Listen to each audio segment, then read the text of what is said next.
کسی اور دین کی کتابوں کا میرا دین محتاج نہیں ہے۔ اسلام ثابت کرنے کے لیے کسی بھی دوسرے مذہب کی کتاب کی بالکل ضرورت نہیں۔ اسلام کے پاس کیا کمی ہے؟ کون سی دلیل نہیں ہے؟ پیدا ہونے سے لے کر قبر میں جانے تک کا ہر مسئلہ اگر کسی دین میں موجود ہے تو میرے مصطفیٰ کی شریعت میں۔ ہم دوسروں کی کتابوں سے یہ ثابت کریں گے اس کا معنی بھی وہی، اس کا معنی بھی وہی ہے۔ اب میں آپ کو ایک بات بتا رہا ہوں، میں ایک روایت آپ کے سامنے پیش کر کے پھر آگے بڑھتا ہوں۔ حضرت عمر کا زمانہ ہے۔ کون عمر؟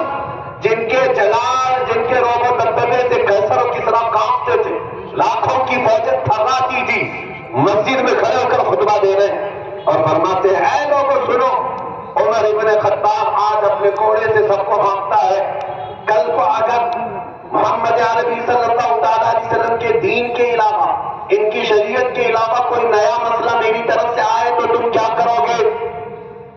میرے پیچھے چلو گے؟ میری اطاعت کرنا ہر ایک پر واجب ہے، خلیفۃ المسلمین ہوں۔ تو ایک غریب صحابی دیہات کے رہنے والے کھڑے ہو گئے مجمع میں، کہا اے عمر ابن خطاب، جب تک آپ رسول اللہ کی شریعت بول رہے ہیں ہمارا ہر عضو تمہارے لیے قربان ہے، اور جہاں میرے مصطفیٰ کی شریعت سے ہٹ کر بات کرو گے تو تلوار نکال کر بتاتے یہ تلوار ہوگی اور تمہاری گردن ہوگی۔ وہ غریب صحابی کس کو کہہ رہے ہیں؟ عمر ابن خطاب کو رضی اللہ تعالیٰ عنہ۔ کہتے ہیں اس وقت میں یہ نہیں دیکھوں گا کہ سامنے چہرہ کس کا ہے، میں تمہارا اور میرا مقابلہ ہوگا میرے مصطفیٰ کی شریعت کی حقانیت بچانے کے لیے۔ شخصیتیں نہیں دیکھی جاتی ہمارے دین میں۔ بڑے مولوی صاحب بولے ہیں تو اس کا مطلب صحیح ہوگا نہیں، وہ کچھ بھی بک بک بک بک کر جائیں تو سب صحیح نہیں ہوتا۔ پہلے یہ دیکھیں آپ کوئی بڑے عہدے والا بول رہا ہے، اونچی ٹوپی والا بول رہا ہے، سفید داڑھی والا بول رہا ہے، ہمیں اس سے غرض نہیں۔ میں کہتا ہوں اگر پھٹے چپے والا بھی بول رہا ہو لیکن دل عشق مصطفیٰ سے چمک رہا ہو وہ ہمارے سروں کا تاج ہے، وہ ہمارے آنکھوں کا نور ہے۔ لیکن دل میں حضور کی محبت نہیں اور کسی حکومت کو راضی کرنے کے لیے اول پول بک رہا ہے تو پھر اس سے ہمارا کوئی رشتہ نہیں اور نہ ہی ہماری قائد ہے۔ اب اللہ اکبر میں نے آپ کے سامنے اتنی بار کہلوایا صرف اسی لیے کہ اگر یہ فتنہ کل کو تمہارے یہاں آ جائے کہ تمہیں یہ کہہ دیا جائے کہ مولوی صاحب بھی یہ کہتے ہیں اوم بھی ایک ہی، اللہ بھی ایک ہی ہے، تو کبھی اس کا بھی جاپ کر لو، کبھی اس کا بھی جاپ کر لو، کہیں ہمارا نوجوان بہک نہ جائے، گمراہ نہ ہو جائے کہ ہمارے علماء نے جب یہ کہہ دیا ہے تو شاید اس کی تاریخ ایسی ہوگی۔ ایک بات یاد رکھیں، مولوی صاحب یہ کہتے ہوئے یہ بھی بہک گئے کہ انہوں نے دوسرے مذہب والوں سے پوچھا اوم کیا ہے تو ان کو لوگوں نے بتایا کہ وہ ایک ہوا ہے، وہ ایک طاقت ہے۔ مولوی صاحب کہہ رہے ہیں کہ اسی کو تو ہم اللہ کہتے ہیں۔ ارے پاگلو، ہم ہوا کو اللہ کہتے ہیں؟ ہوا اللہ کی بنائی ہوئی مخلوق ہے، اللہ کی بنائی ہوئی مخلوق ہے۔ اگر ہوا کو ہی تم اللہ مانتے ہو تو اسی لیے ہواؤں میں آج اڑ رہے ہو۔ شاید تمہارا عقیدہ ابھی اس اللہ کی طرف نہیں آیا۔ وہ قادر مطلق جس پر ہم ایمان رکھتے ہیں وہ اللہ کیسا ہے؟ وہ اللہ رب العزت، وہ جسم و جسمانیت سے پاک ہے، مکان و مکانیت سے پاک ہے، انسانوں کے بس میں آنے سے پاک ہے، ہر عیب سے پاک ہے۔ اللہ رب العزت بے نیاز ہے، وہ کسی کا محتاج نہیں۔ ہمارے یہاں جو تصور ہے اللہ کا وہ بہت الگ ہے، بہت الگ ہے۔ مجھے بتاؤ اے مسلمانوں، حیدرآباد میں ہزاروں مسجدیں ہوں گی، آپ نماز کے لیے جب جاتے ہیں تو کیا محراب میں یا سامنے کی دیوار پر اللہ کی تصویر بنی ہے؟ چلو حیدرآباد میں نہیں، کسی دوسرے شہر میں ہے، دوسرے ملک میں ہے، کہیں سنا آپ نے؟ پوری دنیا بھر کی مسجدوں میں جا کر دیکھ لینا، اللہ کی کوئی تصویر نہیں بنائی گئی۔ یہی تو تمہاری خصوصیت ہے مسلمانوں کی، جو بغیر اپنے خدا کو دیکھے سجدے میں گر جاتی ہے، بغیر دیکھے سجدے میں گرتی ہے اور اس کا یقین ہے کہ اللہ ہے۔ ہاں، یہ وہ دوسرا تصور تم کہاں فٹ کر رہے ہو جن کو سامنے رکھنا پڑتا ہے پھر جھکنا پڑتا ہے، سامنے رکھنا پڑتا ہے پھر جھکنا پڑتا ہے۔ اور مذاق تو مذاق، ایک صحابی ہیں کہتے ہیں یا رسول اللہ صلی اللہ علیہ وسلم، زمانے جاہلیت کی اپنی بات بتا کر کہتے ہیں آقا میری زندگی کے اسلام لانے سے پہلے کے 2 واقعات ایسے ہیں، ایک واقعے کو یاد کرتا ہوں تو ہنسی آتی ہے اور دوسرے واقعے کو یاد کرتا ہوں تو رونا آتا ہے۔ حضور نے پوچھا وہ کیا ہے؟ فرماتے رونا اس بات پر آتا ہے کہ ہم جہالت کے زمانے میں بیٹیاں پیدا ہوتی تو گردن مروڑ کر دفن کر دیتے، کہتے میں نے خود بھی دفن کر دیا۔ آج جب یہ بات احساس ہوتی ہے، یاد آتی ہے اسلام میں آنے کے بعد، تو رونا آتا ہے کہ ہم نے کتنا ظلم کیا اپنی بچیوں پر۔ اسلام لانے کے بعد احساس ہوا۔ حضور نے پوچھا پھر ہنسی کس بات پہ آتی ہے؟ وہ کہتے ہیں یا رسول اللہ وہ زمانے جہالت میں جب ہم سفر پہ جاتے تھے تو آٹے کے خدا بنا لیتے تھے، آٹا گوندھ کر کے، کیونکہ سفر میں بھی ہم کو خدا چاہیے، کہیں جائیں گے ہوا کا الگ ہے، پانی کا الگ ہے، کھانے کا الگ ہے، سب الگ ہے، سب الگ الگ ہم بنا کر کے لے کے چلتے تھے کیونکہ بڑے بڑے پتھر کو اٹھا کر لے جانا مشکل تھا۔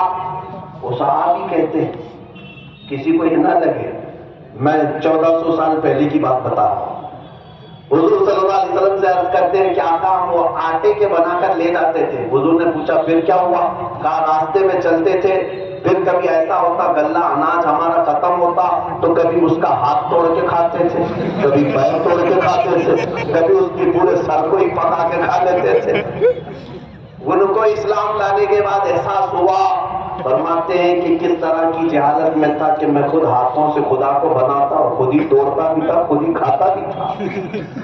عزیزہ نگراں کا خدا کا یہ تصور ہمارے یہاں نہیں ہے، اللہ کا جو تصور ہے وہ کیا ہے؟ ہمارے ہاں تصور یہ ہے کہ میں محتاج ہوں اور وہ بے نیاز ہے، میں بھوکا ہوتا ہوں کھلاتا وہ ہے، میں اس کو کھلاتا نہیں، میں اس کو اٹھا کے بٹھاتا نہیں، میں اس کو سلاتا نہیں، میں اس کو پیٹ کر کے اچھا کرتا نہیں، میں یہ اگر سب کر کے خدا کو بناؤں تو پھر خدا کی کیا اہمیت رہ گئی؟ اپنے ہاتھ سے جس کو میں بنایا پھر اس خدا کی کیا اہمیت رہ گئی؟ بلکہ ہمارا عقیدہ یہ ہے میرے بال نہیں تھے، بال بھی میرے مولا نے بنائے، میری آنکھ نہیں تھی، آنکھ بھی مولا نے دیا ہے، میرے ہاتھ نہیں تھے، ہاتھ بھی رب نے دیا ہے، میں تو نطفے کا ایک بوند تھا، میرے جسم میں ہڈیاں اس نے دی ہیں، گوشت اس نے دیے ہیں، چمڑیاں اس نے دی ہے۔ اب زندگی گزارنے کا بھی ہمارا طریقہ یہی ہے، ہم یہی عرض کرتے ہیں کہ ہم سوتے تو ہیں اٹھاتا وہی ہے، ورنہ ہماری کسی کی طاقت نہیں، پانی پی تو لیتے ہیں نکالنے کی طاقت ہمارے اندر نہیں جب تک مولا نہ چاہے۔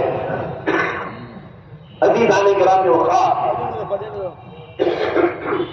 اللہ رب العزت کے متعلق جو ہمارا تصور ہے وہ اس کو بے نیاز ماننا، اور قرآن کی آیت ہے قل هو اللہ احد اللہ الصمد، محبوب آپ فرما دو اللہ ایک ہے، اللہ بے نیاز ہے، اللہ بے نیاز ہے۔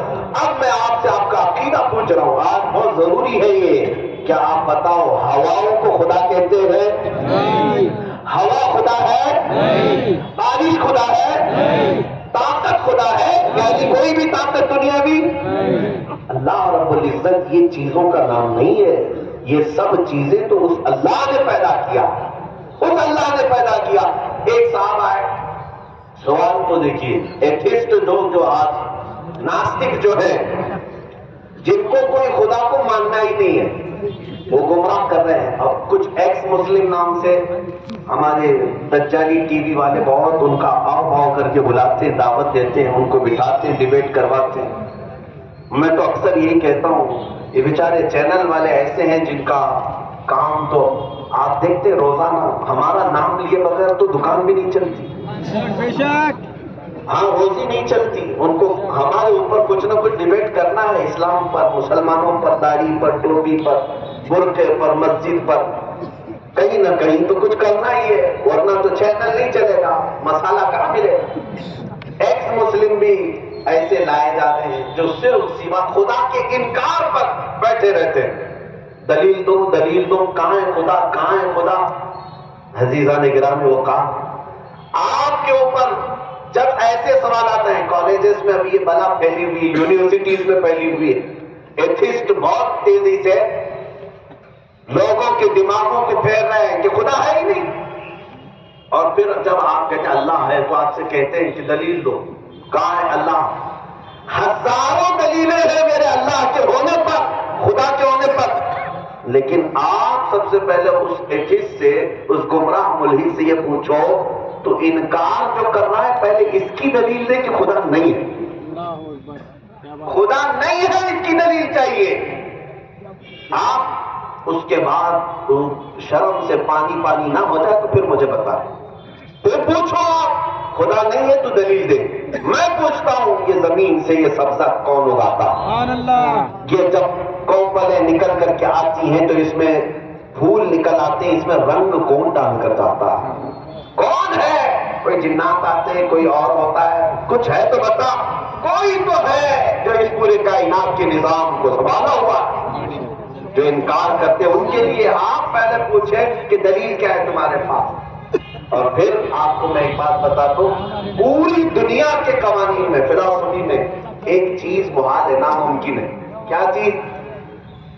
یعنی یعنی کوئی نان اینڈنگ چیز ایسی دنیا میں ہے ہی نہیں، ایسی ہے ہی نہیں۔ میں ہوں، میرے سے پہلے میرے باپ، میرے باپ سے پہلے میرے دادا، دادا سے پہلے پردادا ہے۔ آپ کوئی بھی چیز دنیا کی لے لیں، اس سے پہلے اس سے پہلے اس سے پہلے کچھ نہ کچھ ہے، لیکن کہیں تو جا کر آپ کو رکنا پڑے گا، اس سے پہلے کچھ نہیں تھا۔ جب تک یہ تمہارا تصور نہ آئے اس وقت تک سائنس بھی اس کو باطل کہتی ہے۔ کوئی ایک لاسٹ اینڈ والی چیز ہونا ہی چاہیے، ورنہ تو سوچ اتنی ہے کہ کہیں رکے گی ہی نہیں۔ اب جیسے وہ لوگ کہتے ہیں اللہ سے پہلے کیا تھا، ہم کہتے ہیں تم ہی بتاؤ کیا تھا، تم ہی بتاؤ۔